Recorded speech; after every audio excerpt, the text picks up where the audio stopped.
ஆகாயம் இத்தனை நாள் மண் மீது வீழாமல் தூணாக தாங்குவது காதல்தான்.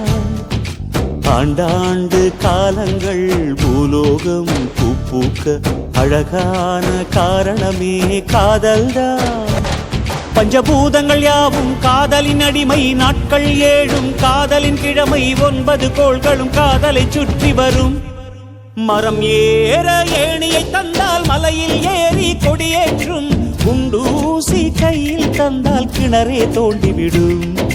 வெறுங்கல்லை வைரக்கல்லாய் காதல் பார்வை மாற்றிவிடும், வெந்நீரில் விட்டால் கூட காதல் மீன் நீந்தும்.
கஷ்டம் காதலுக்கு இஷ்டம், வெற்றி பெற வேண்டும் என்றால்